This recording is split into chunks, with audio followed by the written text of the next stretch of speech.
Good evening, everyone, and thanks for joining us for tonight's vBrownBag. I am showing the wrong side. All right, good. That's the thing that's going to go wrong. And I'm your host, Tom Green, and we have an exciting show tonight about nested vSAN. I think I tweeted out some stuff that we're talking about hybrid. We're really more just going to be talking about nested vSAN. We're going to be talking about monitoring and everything that you can do inside your home labs. Our presenter tonight is Tony Reeves, and he will take it away soon. But first, we have a little bit of housekeeping.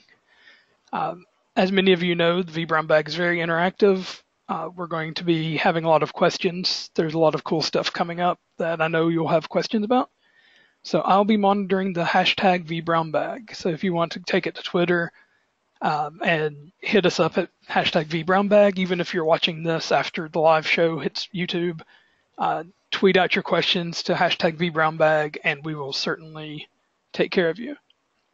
There are a multitude of other shows that happen throughout the week. You can get the entire schedule, see all the topics at vBrownBag.com/brownbags. And without any further ado, Tony, go ahead and take it away. Thanks.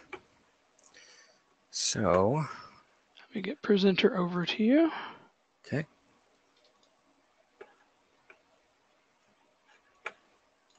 All right, it should be coming your way. All right, see the slideshow? You are good to go.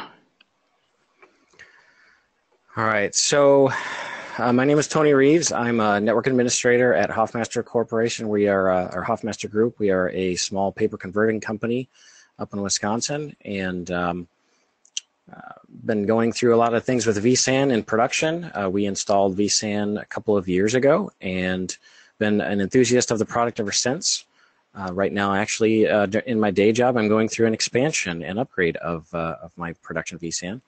And just kind of wanted to go through some things in my home lab I've been working on, show a few different tools that you guys can get that may be free or some sort of an NFR or other means like vExpert or vMug Advantage that you can try out. And just kind of wanted to go through some of those things. Let's see. So a little bit about me. I've got a little over 12 years of experience in IT, coming up on 13 years now. Right now, I am a VCP 6 and VCP 5 in the data center virtualization. 2017 vExpert was my first vExpert this past year. And in August, right before VMworld, got vExpert vSAN accreditation, which is pretty cool. And you can follow me on Twitter at ImportCarGuy. And I started a blog at the encouragement of a friend about a year ago, actually. So you can go to digitalvspace.com and check that out. And I recently, within the past several weeks, became a Wisconsin vMug steering committee member. So it's pretty exciting stuff there. Lots going on. So here's kind of the overview agenda. We're going to go through the purpose of why I built the home lab, do some just some quick specs for all the hardware nerds out there, and we'll go through some demo, and then we'll go through some of the other resources, things that you can kind of get out there, and then we'll have some questions at the end. So the main reason was I wanted to study for my VCP and learn VMware at my own pace. I was enrolled at an MATC, which is Milwaukee Area Technical College course for getting my VCP. That was the Install, Configure, Manage course that I had to take. And nested vSAN or nested VMware labs inside of Fusion was cool. But I wanted real hardware. I wanted bare metal to play with that and see what it was really like. Nested kind of gets a little abstract, and it's fine when you're more advanced. But when you're starting out, it's a little bit simpler to understand it at the bare metal level, I think.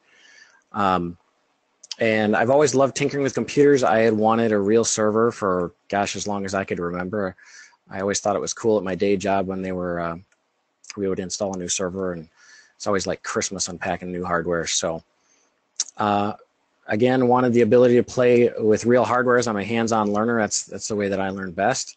And it's a hobby. I've always been into computers. I've been building my own computers since 2001, gaming rigs, etc. And just find this stuff really fun. And there's a lot of other systems besides just VMware that I wanted to learn. I wanted to have the ability to do that. Job opportunities that came from learning in the lab. And then, of course, the all-famous blinky light syndrome. I love the blinky lights. The other thing is when I purchased my first server, this was back in, I want to say 2014, I ended up getting an R610. So the picture, I guess it would be top center. That's the day of delivery. I had to pull the lid and see what was under the hood here. I got originally had a Dell R610 with dual processors. They were the X5650 processors with 48 gig of RAM, and then just mirrored 146 gig 10K SAS drives. Was planning on running VMware, didn't want anything crazy on the storage side. I knew I'd be doing my own thing there. And picked up a used 24-port 1 gig Netgear smart switch. Not a managed switch, but had some of the more advanced functionality I was looking for at the time. I was starting out with the lab. And I also built a basic FreeNAS box, just with I believe it was an old Athlon processor at the time, and used the built-in SATA ports on the board. Didn't have anything fancy there. And then I ran iSCSI to FreeNAS over dual 1 gig links. And then was using Veeam VM Backup Free Edition. But I did get a full Active Directory domain with dual redundant domain controllers up at the time. I had some licensing that I was able to obtain through going to school for my Microsoft server licensing. And that was the basis. You can see over here, there's another photograph of my first rack. Was just a quick little cheap Home Depot rack, wire rack. Did the job, a little messy, but I couldn't find another picture where I actually had all the cable routing done nice and neat. So that was the only one I could find in my archives from way back when. And it did the job. I played around with a lot of different things at that time, and went through a lot of different changes. Here we're seeing some of those changes. So I went through a lot of different routers. I kind of got tired of, once I started really getting serious about the Homelab, I got tired of your average consumer router always breaking on me or having some sort of an issue or having some sort of a limitation, something that I couldn't do that I wanted to do in terms of advanced port forwarding, things like that. And so I kind of switched over to a Ubiquiti Edge router, the ER Lite with the 3-port gig router. Went through some HP ProCurve switches, had a sonic wall that was pretty stable, but I started to see some issues towards the end of that, the life of that product. So upgraded FreeNAS to a powerful i7 system. Actually, some of you gamers out there might cringe, but I didn't have as much time for gaming any longer, and I wanted to get that power. Instead of just sitting idle, I wanted to put it to good use. So I upgraded my FreeNAS with my i7 gaming system. Added in an R710 and a T610 with some work migrations. I was able to virtualize some things and had some other things at work, some projects that allowed me to free up some servers for the Homelab. And then actually a lot more recently, came across by accident when I was looking for a new rack. I came across a couple of R710s on Craigslist just in December. Got a really good deal on it through actually a fellow Wisconsin VMUG member, and added those to the lab as well. And one of the other things that I really wanted was I had things kind of spread around the basement. I had some things connected with fiber optic cables, but I wanted everything kind of all in one spot. I wanted to get it organized, wanted to get it nice and neat and consolidate. And then also I wanted to get things all in one power circuit. I wanted to be able to run our UPS and have everything kind of all in one spot. And a huge shout out to Aaron Bolthouse. I don't know if he's listening, but he is a fellow VMUG member and co-leader with me. And he gave me this awesome rack you're seeing in this picture here for a case of beer. So there's a little bit more on that in the how to find gear section at the end, but don't be afraid to reach out to fellow IT folks at vMugs and see what they may have that they're either upgrading or selling, or maybe their company is upgrading or selling, and maybe you can get a good deal on it. So this is Homelab 2.0. So we've got 4 main hosts. It's actually 33 VMs now. The one thing that's constant about a Homelab is that it's always changing. And I've got the backup server is the sideways mounted T610 there towards the bottom. FreeNAS server is kind of hard to see. It's just off to the side. It's the old Antec gaming case with the Air Force sticker on it. That's where the FreeNAS is housed. And I've got 88 CPU threads total, 656 gig of RAM across the entire lab. That includes the FreeNAS server. That includes the backup server. And about 16 terabytes of storage. And that's kind of spread out a little bit. The majority of it is in FreeNAS. There are some limitations there in terms of some upgrades that I'm doing, some things I'm still in transition to. You'll see that in the picture of the 10 gig switch here right below the cable management, that I only have a couple of those DAC cables plugged into those SFP plus slots. That is something I am working on, migrating the entire lab over to dual redundant 10 gig links in the future. In terms of network hardware, Meraki MX64 firewall. Core switch is a Cisco 3750G PoE48. And the 10 gig switch is a Quanta LB6M. It's a 24 port SFP plus. And we're in transition to that device in the lab. It also has 4 management ports. And in terms of 10 gig connectivity, the single link that's active right now would be the server in the bottom of the stack in the rack there, the last R710 that you saw. That is a connection going straight to FreeNAS from that server. So again, that's kind of that was a POC. Wanted to make sure everything would work. And that is where the majority of the VMs are sitting, so they can run on that 10 gig for now until we get the rest of the transition done there. And Ubiquiti Unify Wireless Access Point. That is actually in need of upgrading. That is a 3-4-year-old model. I would like to get the new Unify AC Pro. And that's it for network hardware. So in terms of the hardware that we have here, yep. We do have a comment already. Yep. Heath says, was curious if he could get a rack for a case of beer too from you or from anyone in your vMug. Nice. I take that as a no. Sorry, Heath. Yeah, you're out of luck, buddy. So the main hosts are Dell R610, dual Xeon X5560 procs, 96 gig of RAM in that guy, and 4x300 gig drives, just the 10 gig or the 10K drives. That host is, once I get everything migrated over to 10 gig, that is going to be my management host. So that's where vCenter is going to sit. That's where a lot of the management VMs are going to sit in the stack.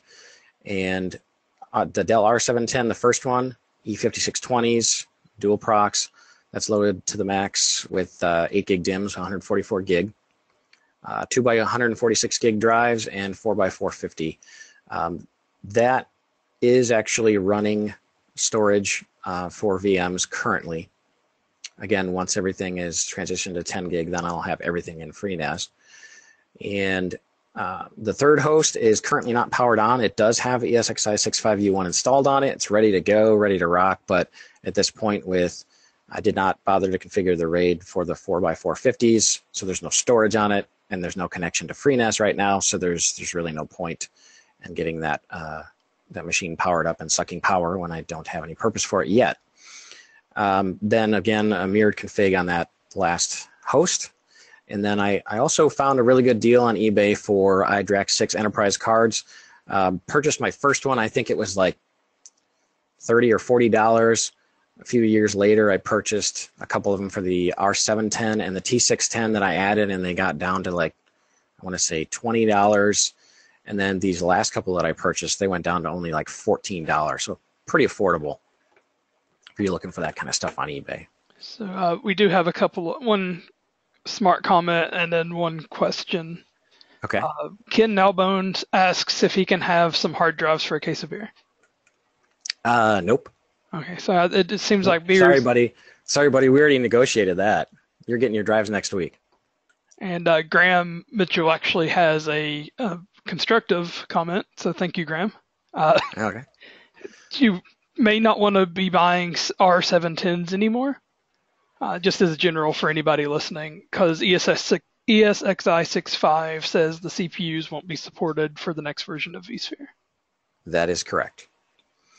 But for my purposes, everything's good. I can run everything that I need to in the lab for now. And you have to remember that this is a home lab. This isn't production. And just because it says it's not supported doesn't mean it's not going to run. So I do have plans, a couple of years down the road. I'd like to upgrade them to, all our 620 or 720 or 630 or 730 series servers. Maybe I could consolidate that down to a couple of servers instead of 4, save some money on power. But I'm going to pay for it. It just depends on what's out there in the used market when I'm ready to upgrade. But yeah, good point. All right, I think we're good. Okay. So storage hardware. So don't remember the exact specs of the original FreeNAS box, but it was an Athlon XP dual core processor, nothing special, just an old Asus gaming motherboard. And this pretty powerful machine, as I mentioned earlier, that wasn't being used to its potential. So it's Core i7 3770K processor, 32 gig of DDR3 RAM. I've got one Samsung 840 Pro SSD, 256 gig for L2ARC caching, and then 7 by 3 terabyte HGST drives, 7200 RPM. And they're connected through an LSI 9211 8i, and it is flashed to IT mode, so it's straight pass-through, no hardware interference to FreeNAS software RAID. About 12 terabytes available, and it's ZFS2, so I can tolerate 2 failures. And it is currently connected at 10 gig. Through the first couple of iterations of the lab, when I got the first R610 is when I first set up 4 gig fiber channel, and it served me really well.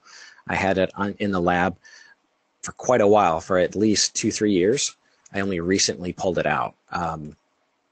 Wanted to make that migration to 10 gig. As you see, I've already made the investment in the switch, but wanted to let you know that 4 gig is still a viable alternative for a home lab, and it's pretty affordable.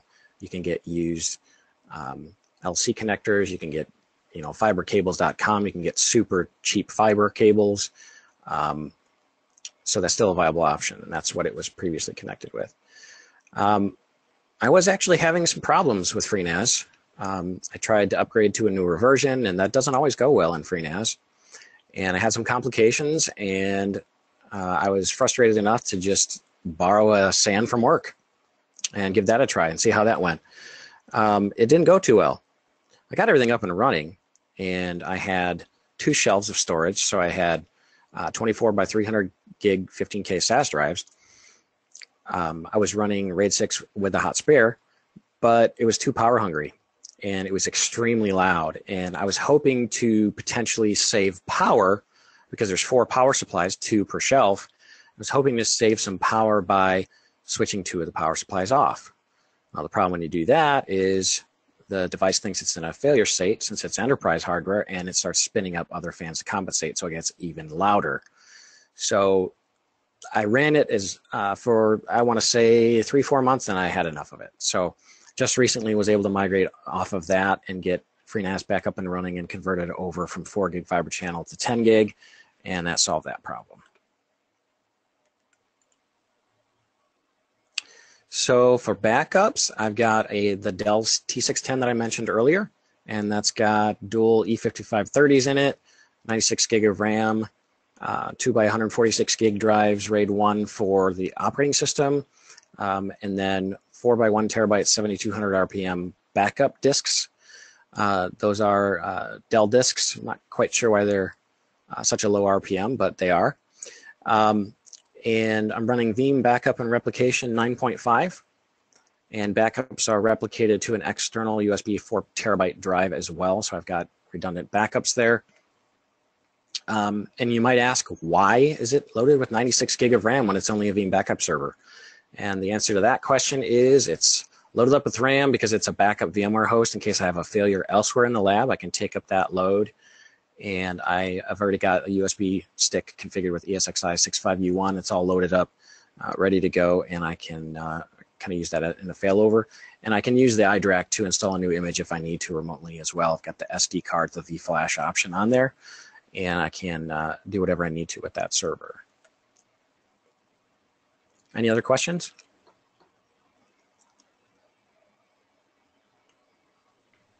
Yeah, we have, what's the limitation on the Veeam backup license?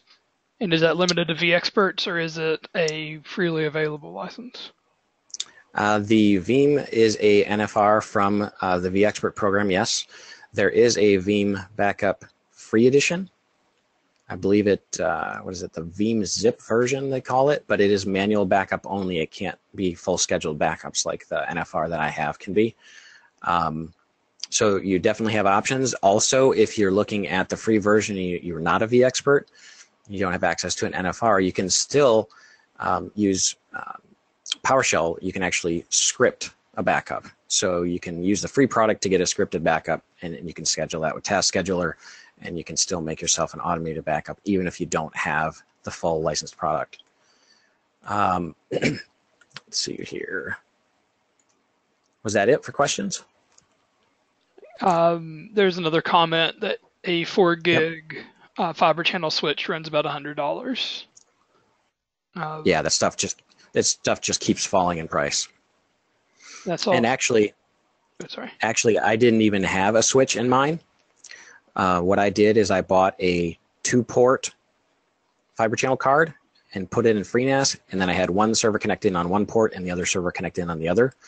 So at the time when I was running that, I didn't even have to have any kind of a switch. I just did direct connect, and it worked great. So it's another way to save yourself some money depending on the number of servers that you have. Yeah, I think that's everything off of Twitter and the chat here. So okay. So the next step was power. With the new lab, the new rack, and all the new servers, I wanted to make sure that this was safe, first and foremost. I had actually originally run a 20 amp circuit in my basement for this purpose for future use, and it took me a couple of years to get around to the point where I needed it, but I had a 20 amp circuit run, and I ran higher gauge wire with the possibility of expanding to 30 amp down the road, and it turns out it's a good thing that I did, because a good friend from Minneapolis VMUG and Eau Claire VMUG, or I should say North Central Wisconsin VMUG, Dustin Plank donated a 30 amp 3000 VA APC Smart UPS to the lab. Thanks again, Dustin, if you're listening. And that needed a 30 amp input. It was still 125 volt, thankfully, or I couldn't have used it if it was 208 or 220. And so I've got 2 PDUs breaking out from the main UPS. And then I also originally had a Triplite 1500 VA UPS, and that's running the internet modem, firewall, wireless access point, PoE injector, and just a couple other small little things. And the 12 gauge wire is running for the dedicated 30 amp circuit. There's also breakers on the UPS, and there's breakers on the PDUs. So anywhere down the chain, if anything is overloading, there's multiple safety failure points before I would have a fire, thankfully. And demo time. Is everybody still awake out there? yeah, we're all waiting for the live demo. I think I've already taken care of all the flubs, so we should be good to go. Okay. Ah, yes. Team viewer. Hang on 1 second. And while you're doing that, Ken says Veeam will give a NFR key out if you're nice. And then if you check out the hashtag vBrownBag or at Ken Nalbone on Twitter, he has a link for how to get an NFR. Nice. officially from Veeam.com, so he's not, posting a life hack or whatever. Gotcha. All right, there we go. All right, so here is the lab. So not much running on the R610 right now. Actually, I've got it powered off to save power until I can get the 10 gig up and running and get everything set up to make it a management host. Tony, all we can see right now is just the word demo. So, oh, really? Yeah, and a team viewer, like kind of half of your allow remote control password. That's so weird. Maybe showing the, I think that's the case. How about now? There you go. Okay. So, let's see here.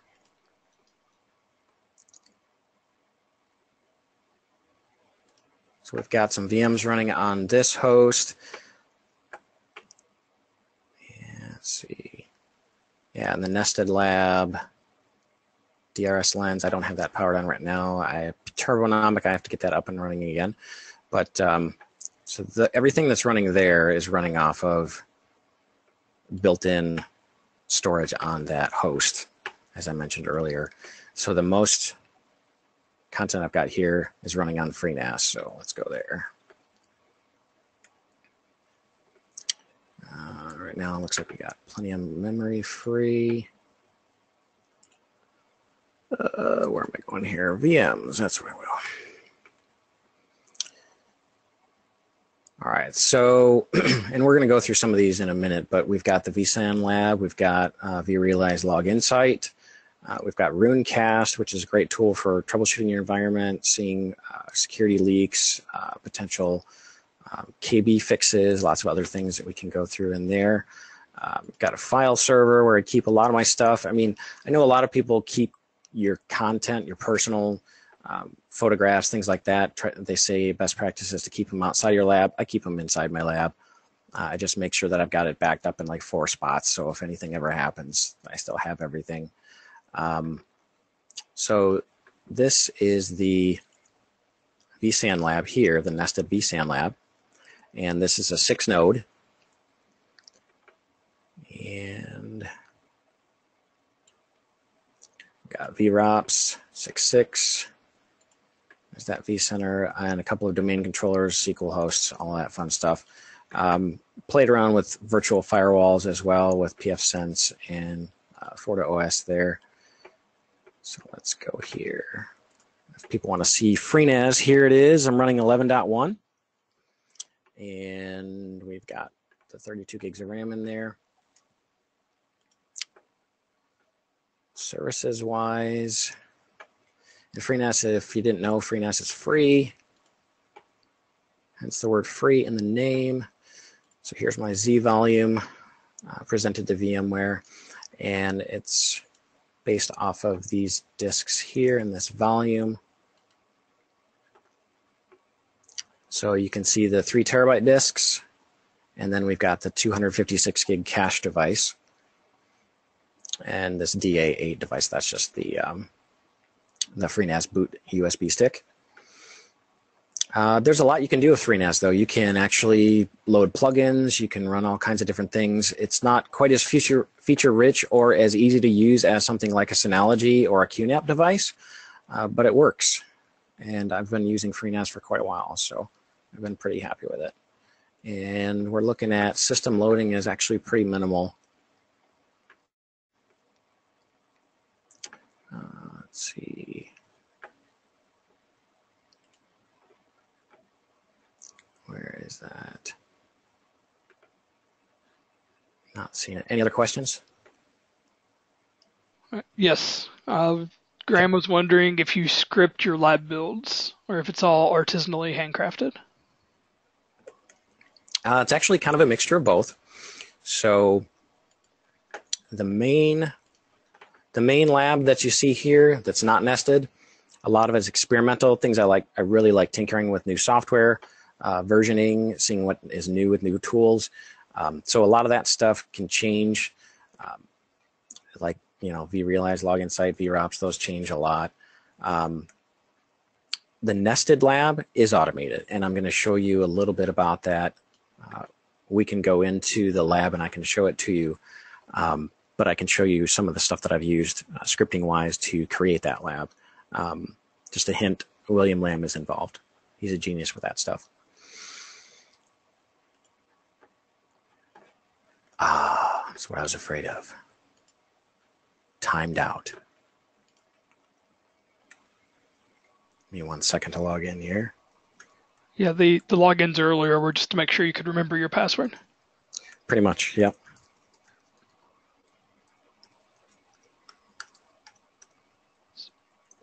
While we're waiting, Britton says that he is having trouble hearing you because the fans are too loud in his home lab. Going back to your your earlier comments about the enterprise SAN. Yes, and actually, for anybody that is interested, I downloaded an app on my phone, a decibel meter, and I was curious how loud my new lab is because adding that 10 gig switch in it added some noise. Servers are pretty decent noise level wise. If anybody's wondering, on the R610 and R710s are not too bad. And my Cisco switch is virtually silent, which was not the case with my HP Pro Curve. That sucker was a noisy, whiny thing. I was glad to send that down the road. And the 10 gig switch added a little bit of noise, but anyway, standing about 5 feet away, it's about 45 to 50 decibels, so it's not too bad. So,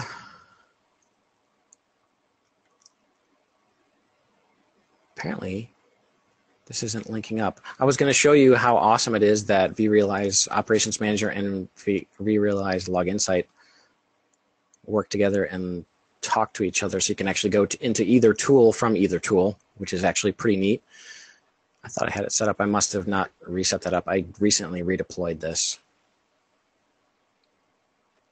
Yeah, I think you have to link it under administration if you deploy one and deploy VROPS after you already have log inside out.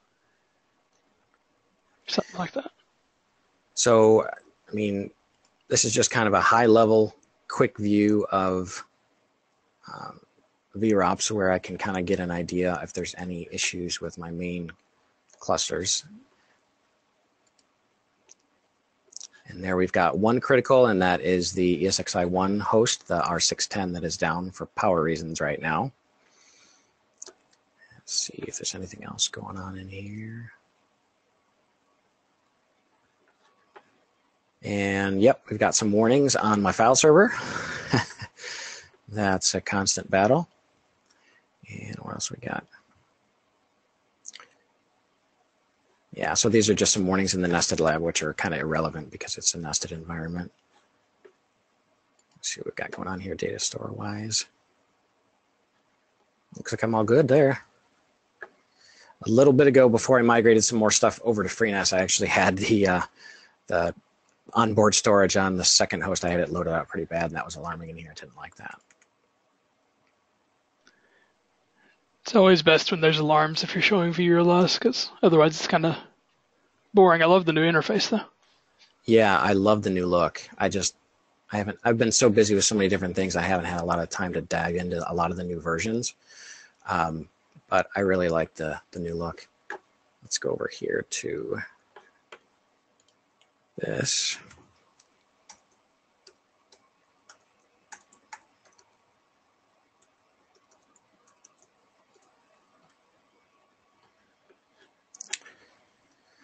So the last thing I was playing with was iDRAC, the iDRAC content pack. I want to get that tied into my iDRAC 6 cards, so I haven't got that working yet, but I'm playing around with it. Anybody has any instructions on that or has done that recently, that would be awesome. And I did tie vSAN to this a while ago, but it broke because I actually had to disconnect it and rebuild something on the vSAN. So I have to get that tied back in. I'm very curious to see how that content pack pulls information in from vSAN. And let's see. There's a lot of stuff you can do in here. I think one of the most useful things with Log Insight, and you can even do it with the version that comes, just the 25 OS model that comes with the vCenter, is making a dashboard that keeps track of what changed on VMs and when they were modified and stuff. Yeah, I have to get a lot of that set up. There's a lot of really cool custom dashboards out there that I want to try out with and play around with. Yeah, because before 6.5, it was almost impossible to see who modified a VM. And with Log Insight, all you have to do is type in the word modified in interactive analytics and save it as a dashboard, and it's your gotcha graph. Nice. So anybody change something, you gotcha. Yeah, it's pretty cool. I've got all my hosts pointing here. I'm working on getting some more things pointed over here. Get a lot more content packs activated. So, I mean, as always, it's always a work in progress. You struggle to find the time to get everything up and running that you want to get and play around with. But let's take a look at Runecast here.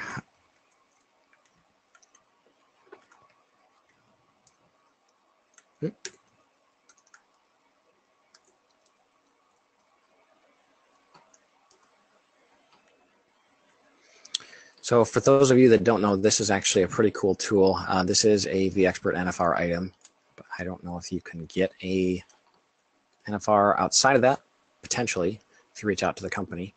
That's the other thing is don't be afraid when you're looking for things to try out. Don't be afraid to reach out to vendors and see what they have to offer. They may have an extended trial. They may have an NFR that they can give you, even if you're not any kind of an advocate. You just want to try it out in your home lab. Just don't be afraid to ask. All they can say is no, right? So this tool, it's an OVA appliance that you deploy, and it will connect to your vCenter, and it does a lot of different things. It will analyze your environment against known VMware KB articles so that you can know that if you are potentially affected or if you are affected, what the potential fix may be. And then it also gives you best practices for your infrastructure and then security hardening recommendations. Now, some of those security hardening recommendations I have had to ignore, and you can see that I've got quite a few issues in the environment because of those. The nested environment requires forged transmits and MAC address and promiscuous mode and all of those things to be turned on, and Runecast doesn't like it. Obviously, it sees it as a critical security issue, so it's kind of flagging that. But let's go in and let's see what we have for issues here.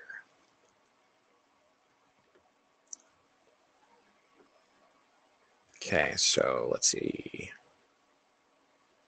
So there's some patches that need to be applied at the ESXi level for Spectre and Meltdown. So you can kind of see what that article is about, and then you can say, click over on findings. You can see the affected objects that applies to, and you can see that I'm on build 676.5664 of 6.5U1. And that's obviously not the latest, so that is affected. You can kind of go down the line and see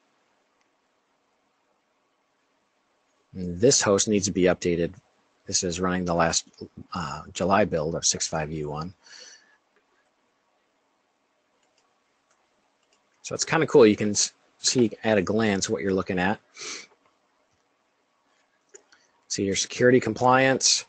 Let's see what we got here. You can see critical, major, and others all at a layer view. 0 KB issues found in logs, 10 KBs applicable.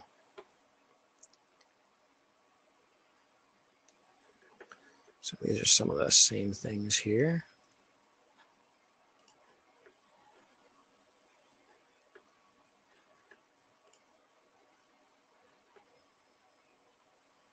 Okay, it's complaining about some virtual machine guest OS checks. It's interesting. So it's a really cool tool to get some more insight into your environment. There's a lot of tools out there for doing different kinds of things, but I think Runecast is kind of unique in the fact that it configures or it analyzes your environment against VMware KB articles. I don't think there's really anything else out there that's doing that. And here you can see another alarm here for cluster has consistent versions of ESXi hosts because of that prod build. You can see it's notating the differences between host 2 and host 4 there, the different versioning. Let's see what else we got here. What else we're failing on. timeouts for ESXi shell and SSH sessions. So it just goes through it. It gives you a lot of different information and insight into your environment that you might not always see. So there is a question. Are you able Yeah. to set the custom KPI basically for like security hardening or best practices, or is it just not customizable, or do you know? That I do not know. That would be a good question for a Runecast rep. Let's see. So you can see in here, NTP time synchronization. If you had anything in there that was passing or failing, you'd be knowing about that. Keys discovered. All knowledge. That's an awesome button. All knowledge.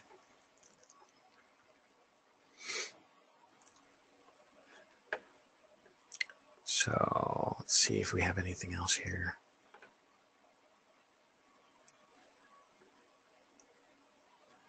That's an interesting one. I'm not running vCenter 5.5, but Heartbleed, that's interesting find. Not sure why it's mentioning that one, but all right, so that's about all I wanted to show in Runecast. Is there any questions on Runecast before I move on? Yes. Does it tell you about mismatched driver and firmware? Or does it not go that deep? Because that's probably not a VMware. Yeah, I don't know that it goes that deep. That's a good question, though. I can look into it and find out.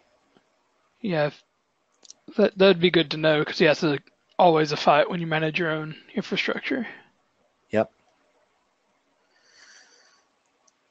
So the nested lab is over here. Moving on to that portion of it. And I had alluded to William Lamb earlier. He is the guy whose scripting I used for this. So he's got blog articles. It's getting a little outdated now. He hasn't updated it in about a year, I think, according to the change log. Yeah, 221 of last year. So it's not going to work on the latest versions, but you can just deploy the scripting. You can get it to work, and then you can actually tweak it, and you can still save yourself a lot of time in terms of scratch building something like this. So go in here. Actually, I do have my next slide in the slideshow. If I just go back to that real quick. So again, I got the idea from William Lamb. All credit goes to him at his blog at virtuallyghetto.com, and it uses PowerCLI to create an entire nested vSAN lab. It can be spun up quick for when you're testing and discarded easily when you're done. You don't have to, take up this disk space, eat up the power, et cetera, if you don't need it. And it's really a quick, easy way to get hands-on with vSAN. Another way to do that, of course, and have latest versions is, vSAN or VMware hands-on labs. And then the other cool thing is this script can actually deploy NSX2. It's an older version,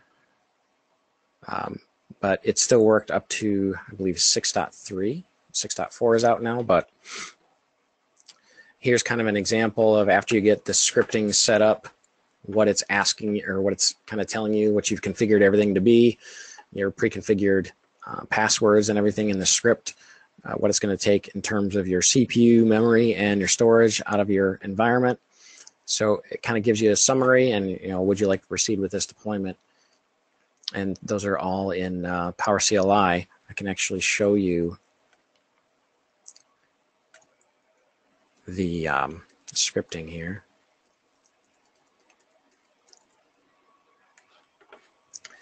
So if we go back to this screen here. So this is what William Lamb script looks like. So you kind of go through it and you define what you want everything to be in terms of your targets. You give it a OVA. And this is the nested ESXi appliance template that you get from William Lamb's blog.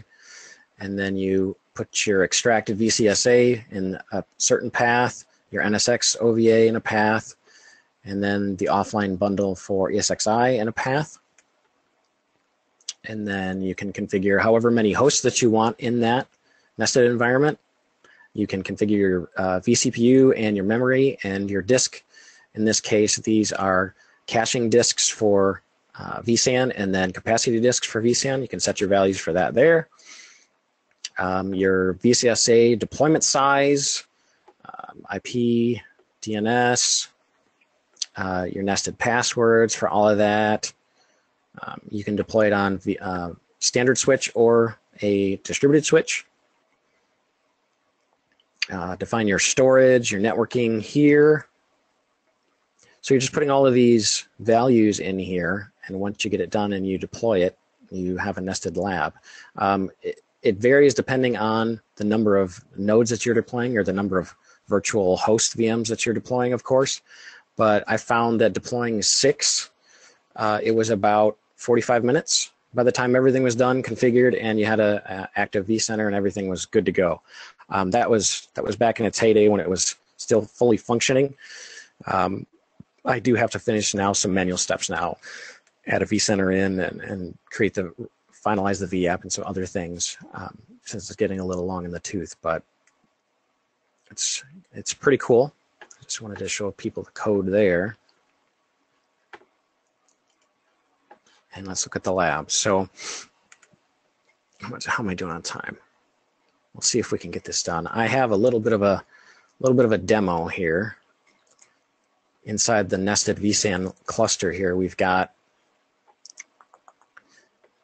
for an update manager, you can see that this particular host is compliant. And I've got a live VM up here as well. This is an Ubuntu release.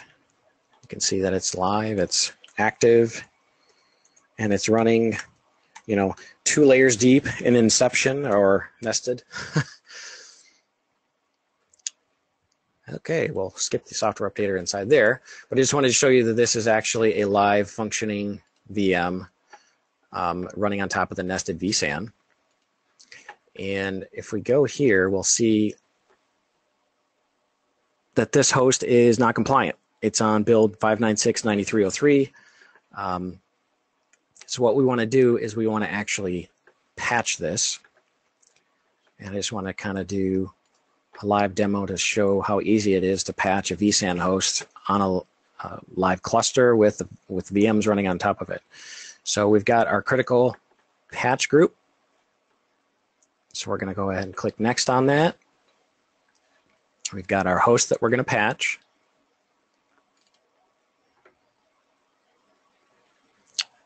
There's the patch release date and the patch name. You can schedule it to run later if you want, but I'm going to run it obviously live here. And we're going to choose do not change VM power state. We're going to leave all these other options as is. And then one other checkbox here is you can save those as the default host remediation options. So you don't have to choose these every time, which is nice. We're going to disable DPM if it's enabled for any of these selected clusters. And then we're going to migrate powered off and suspended VMs to any other host in the cluster. And we're going to disable HA. Let's just save those as the default options. Next. And then here's a really cool thing you can do. It's a pre-check remediation. So you can kind of get an idea of what may need to be done on your cluster in order to get it ready for this remediation, this host remediation. So in this case, it's nested. I'm not worried about EVC being disabled. They're all like virtual nested processors. So I'm just going to go ahead and I'm going to say finish.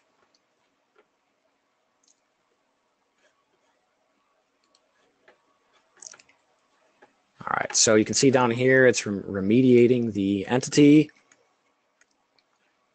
And if I go back to this vCenter, and I go to this host, and I pull up my console,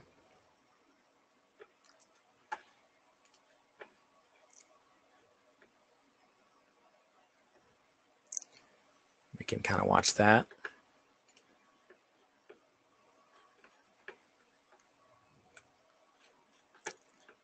All right, so again, this VM is still up. We can still click through it. We can still do stuff. Might be a little sluggish because it's running on a nested vSAN.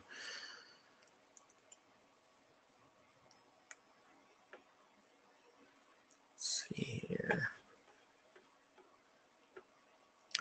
It's getting ready to enter maintenance mode as soon as this VM moves.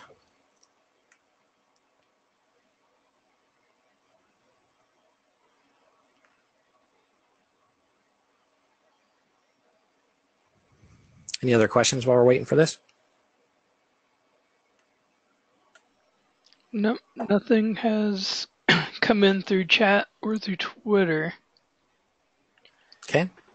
So I think you're doing just fine. Things are. Okay. Everybody knows everything. So now we're going into install mode. And it's initializing the reboot. So let's take a look at the VMware remote console. And you'll note the build 596-9303 there.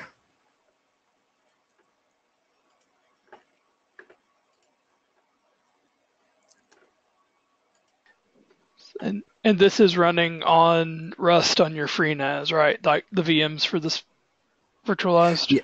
Yeah. The nested lab, everything's running on FreeNAS, yep. Okay.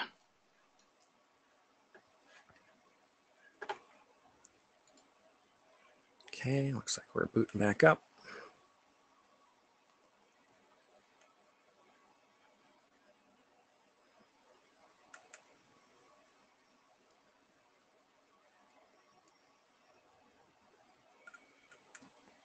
And there you can see we're on the new build.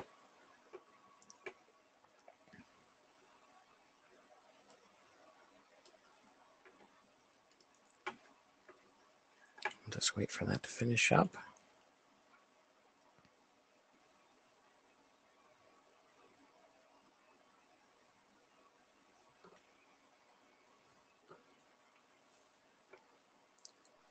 Oh, we are almost out of time already. So how much capacity is in your vSAN cluster in the Paravirtual lab there? I can tell you as soon as it is done. I believe it's 10 gig cache and 20 gig capacity per node, but I can double check. It's got to finish initializing the SSD and bring it back into the array here.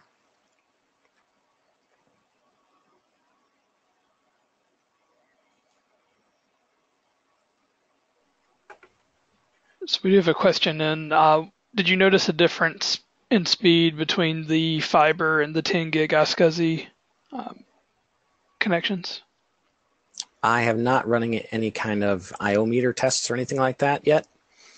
I'm sure the more dense my lab gets, the more that's going to help in terms of overall IO, but I don't know that I'm going to see any kind of individual speed increases due to the fact that I'm already kind of bottlenecked at the storage level. You know, FreeNAS can only do so much with 7,200 RPM drives, even if it is SSD cached. So my goal is to upgrade to a native vSAN at some point. I've got, that's kind of the whole reason for the 10 gig is to run native vSAN. I won't be able to run a all flash array. I don't have the money for the capacity SSDs, but I'm going to at least get cache SSDs and run in a hybrid mode. So that plan is coming further down the line. So let's go monitor. Oh, cluster level here.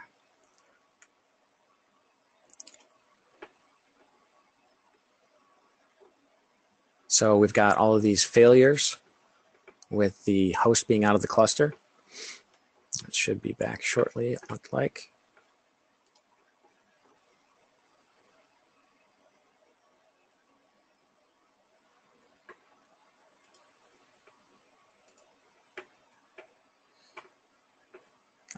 In regards to the question earlier about can Runecast see firmware level,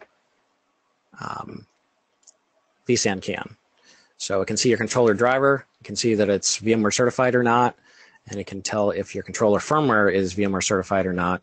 And there are certain types of controllers that are capable of being updated with this update software button here, where it would force a reboot at the end, but you could actually update your firmware on your HBA right inside the vSAN console, which is a pretty powerful tool for those that have a vSAN array. So there's some pretty cool functionality built into the vSAN health checks. All right, so we're coming out of maintenance mode here. All right, so it looks like the final thing I wanted to show you, looks like I only have a few minutes left, is I wanted to show you PRTG. This is an item that you can get a free version. It comes with 100 monitoring sensors, and I'm monitoring my domain controllers. I'm monitoring their ping times, their DNS, their CPU loads, traffic, system uptime, disk-free space in there, and then physical memory that's free. I'm monitoring, my ping times, my ping times to the cloud through Dropbox monitoring. I've got my throughput on my wireless access point and ping to make sure that that device is up. These are SNMP sensors on my Cisco 3750 switch, so I can see the bandwidth on each of the links that I'm currently using.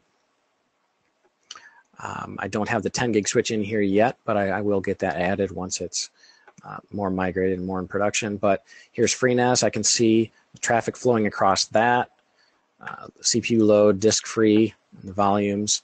So there's lots of different sensors you can add, and 100 sensors in a Homelab, you can see goes a long way. Here's my backup server, see my disk space, all of those metrics on there. A VMware environment, all kinds of metrics in there at the vCenter level, and then also at the host level. So I would go out, if you have a Homelab and you don't have any kind of a monitoring solution, that's a free one. So you get quite a bit of monitoring with that 100 sensors in a Homelab there.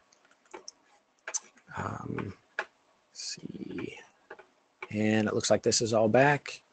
Let's go and answer that other question here with the capacity.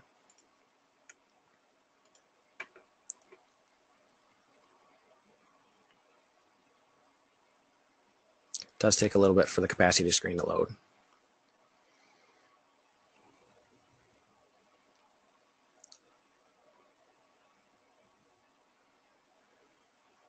Yeah, so we're at 120 gigs in the nested 6-node.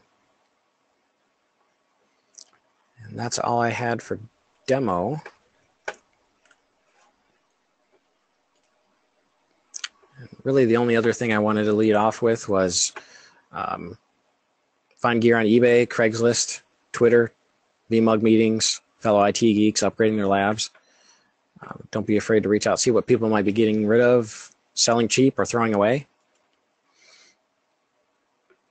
And for licensing, get involved in the community. You can become a vExpert. You can get free 365-day licenses for almost every VMware product in a non-production environment. Or you can join VMUG Advantage. That's pretty cheap. That's about $200. Or if you get a coupon code, sometimes you can get it for $180. That covers a lot of the different products there.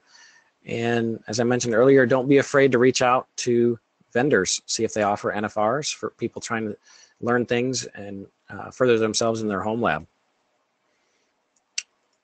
And future expansion, I'm going to finish out the 10 gig network, as I mentioned, get some NVMe SSD and M2 PCIe adapters for the R710s for cache, and then use my 4x450 gig SAS drives in each of the 3 R710s. Get NSX deployed natively, and then I want to deploy the latest version of Horizon. It's been a few years since I played with that. I want to try out the BLAST protocol and instant clones and some of the cool things I've heard about but haven't tried yet. I'm going to get Blue Medora installed in my environment to get more metrics out of VROPS. I started a vSphere integrated containers deployment and then scrapped it because I heard the new version came out and it's much easier. So I'm going to be deploying that. And then I also want to get vSAN in my Revelo vExpert Cloud Lab. So that is all I had. Any other questions? Just one with the Vic, VMware integrated containers that you're going to be putting out, will you be doing any sort of like follow up with a blog series or anything talking about use case and how it goes? Yeah, my immediate use case is just playing around with it. I'm not a big container guy. Some of that stuff, I'll be perfectly honest, goes over my head, but I want to play around with it. I want to learn it, and I want to get my goal is I want to get a Ubiquity container for my Unify management. That's where I'm going to start. I'm going to start small. Let's see. Anything else? Graham says, very nice lab, and thanks for taking the time to show us. Val says, hey, Tony, great show from Homelab. Oh, awesome. Glad you can join. I do want to do a quick plug before we go of join your local VMUG. Yes. There's very often VMUG Advantage given away to VMUG members. As a Yep. VMUG leader, I know we give them away a couple of times a year. So please go to your local VMUG, figure out, when that's going to happen, and make friends, get involved, write blogs. Yep. Speaking of blogs, a shameless plug at the end here. I already mentioned it, but one more plug here for my blog, digitalvspace.com. I will be finishing out a Homelab series that I started last month. And I also co-host a podcast with Britton Johnson, who is at VCIXNV, and we talk virtualization. It's a podcast we started last summer, and the blog I started last March. So keep those things going. We do have a special guest lined up for April. We are going to have Jason McCarty on our podcast. He is a senior technical marketing guy at VMware for vSAN, and we are going to have him on Talking vSAN on April 8th. So we'll get that recorded, and then we'll get that out there shortly after. Awesome. That's very cool. I'll definitely be checking that one out. Thanks, guys. Thank you. Thanks for your time. Thanks, everyone, for joining us for tonight's vBrownBag. Check us out on youtube.com/vBrownBag and vBrownBag.com. The show schedule on vBrownBag.com/brownbags is now up to date through April. And this episode concludes the Homelab series for now. So thanks, Tony, for bringing it home strong. And we'll be starting a discussion on Kubernetes and infrastructure as code. And that should take us through the end of April. So Awesome. Thank you, and thanks, everyone.